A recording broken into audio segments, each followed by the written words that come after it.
আল্লাহর রহমতে ভালো আছি। ওষুধ ছাড়া যে ভালো থাকতে হয় এটা আসলে আপনার কাছে না আসলে আর আপনি ভিডিও না দেখলে, এখান থেকে যাওয়ার পরেই আমার আল্লাহর রহমতে আজ পর্যন্ত আমি আজ 9 মাস আমার গ্যাস ওষুধ খাইনি, গ্যাস ওষুধ লাগে না। মাশাআল্লাহ। 9 মাস। আমি চাই সবাই যেন রোগমুক্ত থাকে, অর্থাৎ যাদের রোগ হয়নি তারা যেন ভবিষ্যতে রুগী না হয়। তো ভাগ্যের পরিহাস, আমাকে আল্লাহ এনে রুগীর মধ্যে ফেলাইছে আর কি। হ্যাঁ, আসসালামু আলাইকুম রহমতুল্লাহ। ওয়ালাইকুম আসসালাম। স্যার আসলে অনেকক্ষণ তো অনেক কথাই শুনলাম। আমার না আগে পরিচয় দিয়ে, আমার নাম আলমামুল ইসলাম মুন্না, আমার দেশের বাড়ি সিরাজগঞ্জ। আমি আজ 9 মাস হলো আপনার সাথেই আছি, আপনার গাইডলাইন ফলো করতেছি।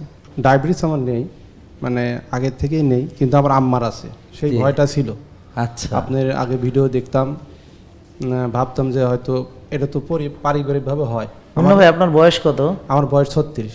36। আচ্ছা, আমি একটা কথা একটু প্রিয় দর্শক মানে বলতে চাই, সেটা হচ্ছে দেখুন, আমি যেই জিনিসটা সবসময় বলে আসছি, আমি কিন্তু আসলে প্রিভেন্টিভ কেয়ার থেকে আসছি। প্রিভেন্টিভ কেয়ার মানে হলো রোগ প্রতিরোধ করা, মানে আমার রোগ হওয়ার আগে। তা আমি ভাবছিলাম যে আমি চাই সবাই যেন রোগমুক্ত থাকে, অর্থাৎ যাদের রোগ হয়নি তারা যেন ভবিষ্যতে রুগী না হয়।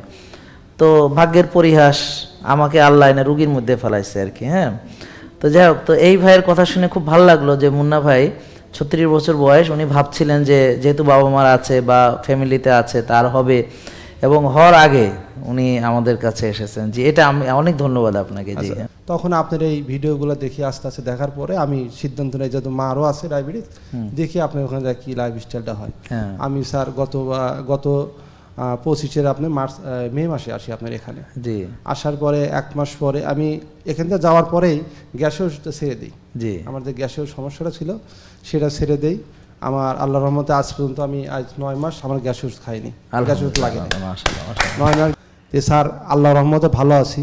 ওষুধ ছাড়া যে ভালো থাকতে হয় এটা আসলে আপনার কাছে না আসলে আর আপনি ভিডিও না দেখলে, আর আপনার এখানে আর একটা জিনিস স্যার, আমি চেন্নাই হসপিটালে গেছি, বাংলাদেশ অনেক হসপিটালে ঘুরেছি স্যার।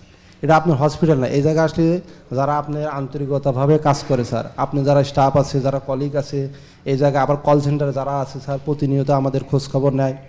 আমি তো এসেছি স্যার, আর একটা জিনিস, আমার পরিবারে আমার 2টা বোনকেও নিয়ে এসেছি, ওরাও এখন আল্লাহর রহমতে ভালো আছে। যাই হোক স্যার, আল্লাহর রহমতে ভালো আছে। অনেক সময় নিলাম, অনেক সময় বসে আছি, ধৈর্য ধরে আপনার কথা শুনলাম। থ্যাংক ইউ, অনেক আপনাকে দেখলেই ভালো লাগে। আমরা খাস দেয়ালে আমরা দোয়া করি আপনাকে আল্লাহ জানে হায়াত বেশি দেয়, আল্লাহ জানে আপনাদের আমাদের এই যারা বাংলাদেশের মানুষ আছে আপনি যেন কাজ করতে পারেন, আপনি যেন আমাদের আরো সময় দিতে পারেন। আপনার পরিবারের প্রতি আল্লাহর রহমত দেয়, এই বলে আমি আমার কথা শেষ করছি। আসসালামু আলাইকুম রহমতুল্লাহ। জেকে লাইফস্টাইল লিমিটেড, ওষুধ মুক্ত সুস্থ জীবন।